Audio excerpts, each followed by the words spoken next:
당대회 3연임으로 끝남으로 인해서 본격적으로 미국과 중국의 갈등이 커지는 거 아니냐 이런 우려가 있고요. 뭐 타이완에 관한 얘기도 많이 나옵니다. 그거 어떻게 보세요? 미중 갈등은 어느 쪽으로 진행이 될까요? 지금 중국은 싸울 의사가 없어요.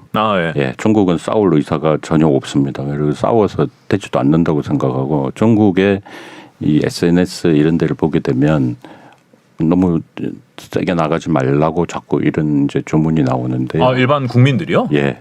사실 이 저 바이든 전에 트럼프 대통령 때 그 관세율 공격하면서 시작이 됐지 않습니까? 그게 이제 2018년에 시작이 됐는데 사실 그때만 해도 중국은 이게 금방 끝날 줄 알았어요. 그래서 그때 제가 북경에 한 3년 있었거든요. 이제 그 당시에 이제 대체 이게 뭐 공식적인 반응은 아닌데 쭉 느낄 수 있는 바가 현지의 기류가 몇 가지를 몰랐다는 거예요. 미국에 대해서. 첫째는 정말 때릴지 몰랐다.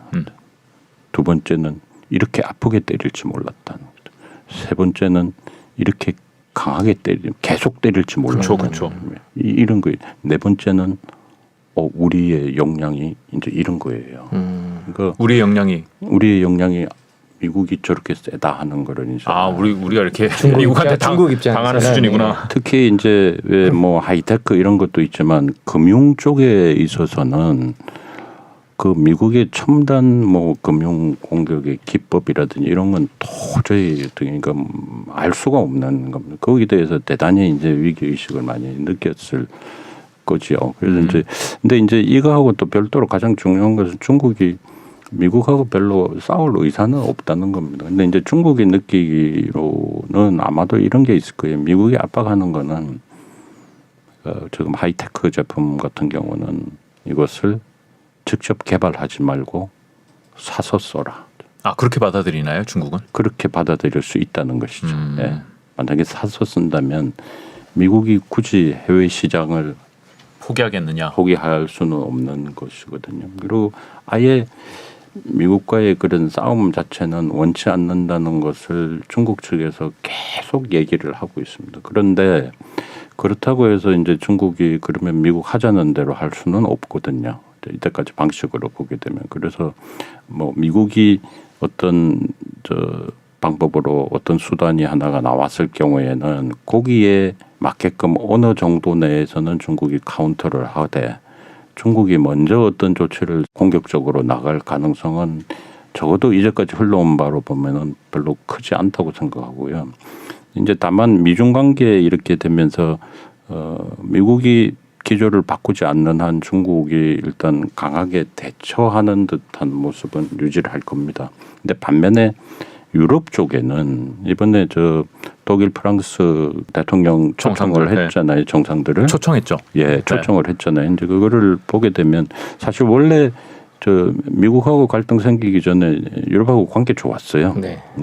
그 뭐 1대1로까지 아주 좋게 돼 있고 있다가 특히 독일하고 대단히 좋았습니다. 이제 그 사이에 처음에 이제 굉장히 안 좋아서 이렇게 멀어졌다가 또 미국하고 유럽 간에도 여러 가지 의견 마찰 대립이 자꾸 나타나기 시작했잖아요. 그래서 이제 중국은 아마 이번에도 이런 요즘 같은 이제 이런 분위기 그쪽 양자 관계의 묘한 그런 관계를 좀 이제 중국 쪽에서는 좀 유리하게 가져갈 필요성이 있겠죠. 성공 여부는 알 수가 없겠지만 적어도 중국 입장에서는 예를 들어 독일 같은 경우에는 중국에 제일 먼저 들어간 승용차가 우리보다 훨씬 먼저 들어갔던 게 폭스바겐이거든요. 폭스바겐 같은 경우는 중국 자동차 가솔린 시대 자동차 시대의 상징이에요.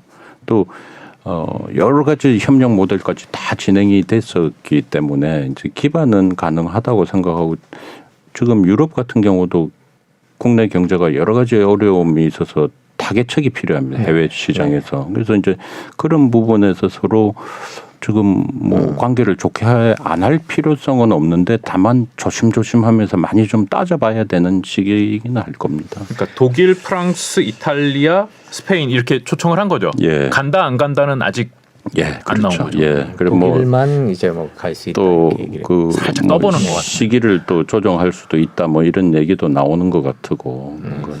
중국이 먼저 미중 갈등에 있어서 먼저 이제 뭔가를 하지는 않을 거다 이렇게 말씀해 주셨는데 그런 면에서 최근에 이제 타이완과 관련된 갈등 얘기가 많이 나오는데 역시 마찬가지일 거라고 예상을 하고 계십니까? 대만 문제는 뭐 제 시각이기 때문에 이제 또 다른 관측은 얼마든지 또 다르게 해석을 할 수도 있을 텐데요. 저는 그렇게 봅니다. 지금 이게 이제 게임 이론의 기반으로 가지고 보게 되면 지금 중국이 대만을 공격했을 때 얻게 되는 이득과 공격했을 때 당하게 되는 손실의 크기를 비교했을 때 이득은 불투명하면서도 제한적이고 그에 따른 손실은 너무나 크면서 분명해 보인다는 것이죠. 이런 시점에서 과연 이것이 대만을 무력을 동원한 이렇게 공격하는 것이 이렇게 맞는가 하는 거는 정말 전략적으로 보면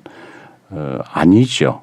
아닌데 다만 국제관계라는 것이 여러 가지 변수 자체를 다 또 배제할 수는 없기 때문에 이제 여러 가지는 있는데 기본적인 틀은 저는 이제 그렇게 보고요. 또 경제 관계가 너무나 밀접하게 관련이 돼 있어서 그런 문제도 어떻게 처리할 건가 하는 것도 이게 간단치 않은 이제 대만과의 경제 관계. 예, 그렇습니다. 저는 이제 제가 상하이에서 공부를 했는데 그 뭐 거의 대만 사람들이에요. 상하이에. 지금도요. 예. 그리고 바로 얼마 전에 저 코로나 나기 전에는 저 중국 대학하고 대만 대학하고 대만의 그 대학들하고 서로 학술 교류하면서 왔다 갔다 하고 뭐 별의별 얘기 다 합니다. 예. 그때 푸틴도 아니 우크라이나도 러시아계 주민들이 많고 여기 서로 한 달에 건너면은 뭐 친척 하나 러시아 없는 집 없다 그러고 그러는데 말 이거 해가지고 공격해가지고 얻을 게 뭐 그렇게 많을까? 지면은 어떻게 하지? 뭐 이 생각하면은 푸틴 왜 우크라이나 예. 공격했지 이렇게 생각하잖아요. 그래서 이제 그게 전략적으로 보거나 상식적으로 보면은 해소는 안 될 싸움인데 네. 푸틴은 했잖아요. 네. 그래서 이제 이런 모든 가능성 자체를 다 배제할 수는 없다고 말씀드린 게 이제 바로 그런 포인트일 수도 있는데 또 이제 제가 적어도 대만에서도 공부를 했고 이제 중국에서도 있어봤고 제가 봤던 양쪽의 그 느낌은 좀 흔히 나오는 것과는 조금 다릅니다. 시진핑 개인적인 성향이나 이런 건 영향을 안 미칠까요? 왜 영향을 안 미치겠습니까? 네, 그러니까요. 국가 지도자는 정말 이 어느 나라든지 지도자의 리더십으로 가지고 정치를 평가도 하고 뭐 논문도 많이 나오고 하니까 당연히 미치죠. 그래서 3기 때의 시진핑이 어떤 결정을 내릴지는 뭐 정말 아무도 알 수 없는 영역이고요. 다만 중국이 이번에도 아마 발표는 맨 마지막에는 그런 것까지 있다. 이제 이렇게 발표를 했을 거예요. 무력도 뭐 사용할 수 있다. 뭐 이런 얘기도 맨 했고. 마지막에는. 그리고 이제 지금 오늘날의 국력이라든지 대내외 국력의 파워에 이렇게 드러남을 보이는 것은 과거 같은 그런 이제 그 강성 경력, 강성 그 파워만 있는 건 아니잖아요. 그래서 지금은 이제 보면 저 뭐 소프트 파워도 있고 저는 그보다 더 중요한 것은 저 현대 사회에서 국가의 파워 중 가장 큰 거는 그 얼라이언스. 어떤 행동을 했을 때 여기에 그 보조를 맞춰주는 나라가 해외에 얼마나 있는가. 편들어 줄다라. 예, 그런 입장에서 보게 될 경우에는 이 지역에서 어떤 큰 저 충돌이 났을 경우에는 누구에게도 이롭지 않을 겁니다. 그래서 이제 다만 이 핫워가 그래서 이제 제 생각에는 핫워가 그러니까 열전 핫워가 발생하기보다는 핫버블워가 발생할 가능성이 많다. 말로 싸우는. 예. 그러니까 뭐 계속 신경이 쓰이는 얘기들은 오고 갈 수 있다는 말씀이죠. 그건 더 세질 수도 있지만 말은 세게 할 것이다. 예, 말은 더 강하게 나올 수도 있지만 실제로는 행동을 하는 것은 대단히 쉽지가 않. 공식적으로 나오는 그대로예요. 거기에 대해서 대단히 거부 반응이 많죠. 근데 거부 반응이 많은데 지금 그 중국에서 가장 큰 문제는 사실 중국의 역대 지도자들은 그 육성하는 하나의 산업들이 있어요. 네. 그래서 예를 들면 장점인 때는 철강을 육성했어요. 그래서 이 정치 파워는 아니지만 철강방이라는 게 있었습니다. 아까 그 상하이방 철강방 방을 좋아하는군요.